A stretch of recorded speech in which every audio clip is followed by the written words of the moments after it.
यही बात कही थी 2004 में जब चुनाव लड़ने गए थे वाजपेयी की सरकार में। कहा था इंडिया शाइनिंग है, हम बहुमत लेकर आएंगे। जनता जनार्दन है।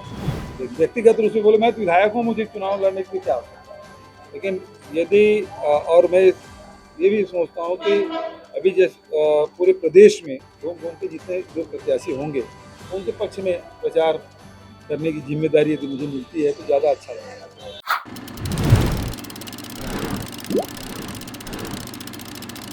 आगामी लोकसभा चुनाव को मद्देनजर रखते हुए कांग्रेस ने चुनावी कसरत शुरू कर दी है। इसी सिलसिले में राजधानी रायपुर में 2 दिन की स्क्रीनिंग कमेटी की बैठक शनिवार को समाप्त हुई। इस बैठक में प्रदेश प्रभारी सचिन पायलट, स्क्रीनिंग कमेटी प्रमुख रजनी पाटिल, पीसीसी चीफ दीपक बैज, पूर्व सीएम भूपेश बघेल, डॉक्टर चरणदास महंत समेत सभी वरिष्ठ नेता शामिल रहे। बैठक में भारत जोड़ो न्याय यात्रा की तैयारियों पर चर्चा की गई। साथ ही पुरानी रणनीति पर चर्चा हुई। पुराने एवं नए चेहरों को मैदान में उतारने की सहमति बनी। हालांकि पूर्व सीएम भूपेश बघेल और पूर्व डिप्टी सीएम टीएस सिंहदेव को मैदान में उतारने का प्रस्ताव रखा गया। कुल मिलाकर बैठक को सफल माना गया। कल और आज दोनों दिन जो स्क्रीनिंग कमेटी के चेयरमैन और सदस्य हैं, उन्होंने प्रदेश कांग्रेस कमेटी के तमाम अलग अलग जिलों के हमारे नेता, पूर्व मंत्री, प्रदेश इलेक्शन कमेटी के सदस्य, उन सबसे चर्चा करी है। और लोकसभा चुनावों को लेकर जो उम्मीदवार हैं और किन लोगों को आगे नाम प्रस्तावित करने हैं, उस पर चर्चा हुई है। जैसे मैंने कल कहा, बड़े खुले माहौल में सब लोगों ने अपनी राय दी है। कांग्रेस पार्टी का वोट शेयर इस चुनाव में कम नहीं हुआ, हम सरकार नहीं बना पाए हैं, लेकिन लोकसभा की चुनौती के लिए सभी कांग्रेस कार्यकर्ता तैयार हैं। और आज जो हमारे यूथ कांग्रेस की प्रदेश की कार्यकारिणी है, उसकी मीटिंग हुई है, उसको हम सबने संबोधित किया है। पूरी पार्टी, तमाम नेतागण एकजुटता से तैयार हैं आने वाली चुनौती का सामना करने के लिए। और 10 साल की जो केंद्र की सरकार है, उनसे वो कठोर सवाल पूछेंगे, जनता की आवाज़ बनकर। महंगाई, बेरोजगारी, किसान, छोटे उद्योग, महिला, नौजवान, हर व्यक्ति पीड़ित है। और 10 साल की जो रिपोर्ट कार्ड है, उसके आधार पर चुनाव लड़ना चाहते हैं। हम चाहते हैं कि जनता के बीच में 10 साल की परफॉर्मेंस, उसका जवाब केंद्र की सरकार दे और भारतीय जनता पार्टी दे। और आप सभी जानते हैं कि राहुल गांधी जी यात्रा जो है, भारत जोड़ो न्याय यात्रा, वो छत्तीसगढ़ भी आएगी। उस संदर्भ में हम लोगों ने आज मीटिंग करी है, अलग अलग नेताओं को जिम्मेदारी दी है और व्यापक तरीके से उस यात्रा की तैयारी हम लोग कर रहे हैं। ऐतिहासिक स्वागत उनका होगा छत्तीसगढ़ के अंदर। मैं मानता हूँ कि इस यात्रा से देश, समाज और पार्टी सभी को लाभ मिलेगा। और छत्तीसगढ़ के संदर्भ में मुझे देखकर खुशी हुई इन 2 दिनों में कि सभी नेता संकल्पित हैं।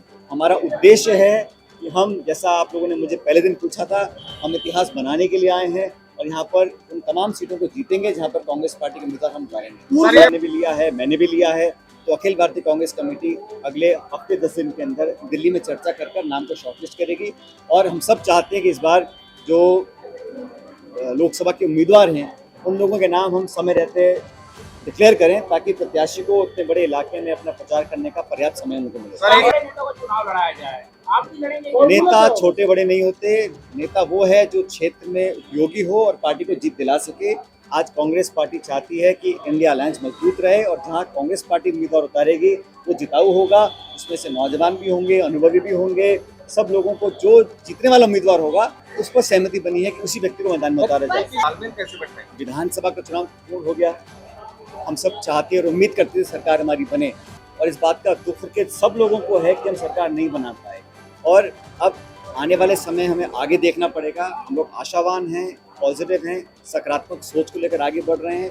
और अगर किसी जिले में, किसी विधानसभा क्षेत्र में कहीं छोटी मोटी घटना भी है तो उसका समाधान ढूंढकर नए सिरे से आगे बढ़ेंगे। अब समय है मजबूती से, एकजुटता से आगे बढ़कर चुनाव लड़ने का। विधानसभा चुनाव में जो कमियां रह गई थी उसको पूरा करेंगे। सर, बिहार आस्था की कार्ड कैसे करेंगे? आस्था तो हावी है। मैंने कहा ना, 10 साल की रिपोर्ट कार्ड, 2 करोड़ रोजगार प्रतिवर्ष, मतलब आज 20 करोड़ लोगों को रोजगार मिलना चाहिए। काला धन वापस लेकर आएंगे, महंगाई खत्म कर देंगे। जो कानून बनाए किसान के खिलाफ, 3 काले कानून बनाए, वो अंत में वापस लेने पड़े। फौज की भर्ती में अग्निवीर योजना को लेकर आए। आज नौजवान उससे आहत है, अपना भविष्य अंधकार में देखता है। छोटा उद्योग हो, लघु उद्योग हो, निवेश हो, बेरोजगारी इतिहास में इतनी कभी नहीं उतनी आज है। हर क्षेत्र में केंद्र सरकार फेल हुई है, लेकिन फिर भी अपना प्रोपेगेंडा, अपना प्रचार, अपनी पब्लिसिटी उस माध्यम से इस बात को ढक रहे हैं। और जज्बाती मुद्दों को लेकर, भावनात्मक मुद्दों को लेकर अपनी नाकामी को छुपा रहे हैं। हमारा दायित्व बनता है एक सक्रिय मजबूत विपक्ष के नाते जनता के बीच में जाएं और हम लोग सच्चाई को प्रकट करेंगे जनता के बीच में। पब्लिक विकास चाहती है, गवर्नेंस, डिलीवरी और वादा पूरा करना ये भाजपा की जिम्मेदारी थी। दुर्भाग्यवश केंद्र सरकार वो नहीं कर पाई है। यही बात कही थी 2004 में जब चुनाव लड़ने गए थे वाजपेयी की सरकार में। कहा था इंडिया शाइनिंग है, हम तब मोहम्मद लेकर आएंगे। जनता जनार्दन है और पब्लिक का जो मन है उसके आगे किसी की टिकती नहीं। मुझे पूरा विश्वास है कि हमारी पार्टी की नीति, इतिहास, भविष्य, एजेंडा और हमारे उम्मीदवारों पर छत्तीसगढ़ समेत पूरे देश के लोग विश्वास करके वोट डालेंगे। भारत जोड़ो न्याय यात्रा जो राहुल जी के संभावित है, उसमें अभी जो मणिपुर से चला है, अब बिहार में कल प्रवेश होगा, तो उसमें मुझे ये जिम्मेदारी दी गई है। और इसी परिप्रेक्ष्य में आज मैं दिल्ली जाके फिर कल आगडोगरा होकर पूर्णिया कल पहुँचूँगा। फिर बहुत बड़ी तमाम की गई है भारत जोड़ो यात्रा में, बिहार, तमाम बड़ी जिम्मेदारी कैसे भरोसा दिखाया। पार्टी जहाँ जिम्मेदारी दे, हम लोग तो काम करने वाले लोग हैं। जहाँ जहाँ काम करने, अभी जैसे अलायंस कमेटी की जिम्मेदारी दी गई थी वो लगातार हम लोग बैठते थे, अभी ये जिम्मेदारी दी इसको भी करेंगे। वरिष्ठ नेताओं से आग्रह किया जा रहा है कि वो चुनाव लड़े। रजनी पाटिल ने कहा है कि हमने आग्रह किया है कि वरिष्ठ नेताओं को भी चुनाव लड़ना चाहिए। आप आग्रह स्वीकार करेंगे कैसे? खासतौर पर आपके लिए बोला गया है। जहाँ तक कि मैं समझता हूँ कि मुझे पूरे प्रदेश में घूम के प्रत्याशियों को प्रचार करना चाहिए, जिससे लाभ मिलेगा, ऐसा मैं समझता हूँ। मतलब कोई पर्टिकुलर सीट से मुझे, मैं चुनाव लड़ने के व्यक्तिगत रूप से बोले, मैं तो विधायक हूँ, मुझे चुनाव लड़ने की क्या आवश्यकता है। लेकिन यदि और मैं ये भी सोचता हूँ कि अभी जैसे पूरे प्रदेश में घूम घूम के जितने जो प्रत्याशी होंगे उनके पक्ष में प्रचार करने की जिम्मेदारी यदि मुझे मिलती है तो ज़्यादा अच्छा रहेगा। आज हमारी छाननी समिति की मीटिंग आज हुई, जिसमें साधक बाधक चर्चा हुई और इसके आगे के स्तर पे जाके हम दिल्ली में नेक्स्ट हफ्ते में मीटिंग करेंगे और उम्मीदवारों का चयनों की प्रक्रिया उसको आराम देने की कोशिश करेंगे और जल्द से जल्द हमारे उम्मीदवार तय हो जाए, जिसके कारण इतना बड़ा लोकसभा मतदान हुए हैं तो उसमें वो लोग चुनाव लड़ सकते हैं। मापदंड पे चर्चा हुई है, बता रहे हैं कैसे मापदंड रहेंगे? मापदंड में किस तरह से उम्मीदवार होना चाहिए, कौन लड़ना चाहता है। लड़ने के लिए तो बहुत एक सीट पे बहुत सारे लोग हमारे तैयार हैं, लेकिन उसमें कुछ क्राइटेरिया करना पड़ेगा, कौन सी सीट किसके लिए रिजर्व है, उसकी हमारा सर्वे रिपोर्ट किस तारीख तक आ जाएगा। सर्वे रिपोर्ट के अनुसार कौन कहाँ पे क्या स्थिति है वो हम सब। पूर्व मंत्री और मुख्यमंत्री लड़ेंगे क्या चुनाव? आप लोग तय कर रहे हैं कैसे? हम तय कुछ नहीं कर रहे हैं, हमने उनको रिक्वेस्ट किया है कि आपने आना चाहिए, लड़ना चाहिए। मना कर दिया उन्होंने? नहीं, ऐसे कुछ नहीं किया मना उन्होंने। जब संगठन में हमारे जब हाईकमान बोलते हैं तो वो करेंगे।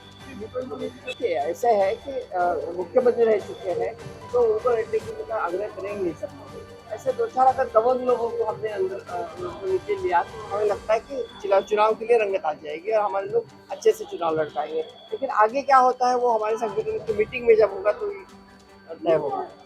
अभी यहाँ युवा की मीटिंग चल रही है, वहाँ पे वही बात होगी, तो युवाओं को भी न्याय देंगे, महिलाओं को भी न्याय देंगे और राजीव गांधी जी की जो न्याय यात्रा है उसके अनुसार हम काम करेंगे। देखिए, भारतीय जनता पार्टी के नेता क्या कहते हैं उस पर हमको नहीं जाना है और हमारी पार्टी के लोग और हमारी सरकार जो है भूपेश बघेल जी के नेतृत्व में सबसे बेहतर काम करने वाली सरकार रही है और चुनाव में हार जीत लगे रहते हैं। उन कारणों के अभी परीक्षण भी हो रहा है और आने वाले समय में लोकसभा चुनाव में जो गलतियां हुई होंगी वो दोहराई ना जाए, इसका प्रयास हम लोग करेंगे। ईओडब्ल्यू की चिट्ठी के लिए क्या बोलेंगे? वो आरोप लगा रहे हैं कि भूपेश बघेल जी क्या करते हैं, क्या खाते हैं, क्या पीते हैं, उसकी जानकारी उनको है। कुछ भी आरोप लगा देने से ऐसा थोड़ी है। देखिए, ये किसको लड़ाना है लोकसभा चुनाव ये तय करने का काम हमारे वरिष्ठ नेताओं का और हमारे हाईकमान का है। वो जो जिम्मेदारी जिसको देंगे कांग्रेस का हर कार्यकर्ता उसको निभाने को तैयार है। अब देखिए, राम विचार जी पिछले चुनाव खुद ही हार गए थे। अब राम विचार जी अपनी पार्टी के बारे में विचार करें, हमारी पार्टी के बारे में ज़्यादा विचार मत करें। देश प्रदेश की सभी बड़ी खबरों से जुड़े रहने के लिए हमारे YouTube चैनल को लाइक, शेयर और सब्सक्राइब करना ना भूलें। साथ ही लेटेस्ट खबरों के लिए बेल आइकन को प्रेस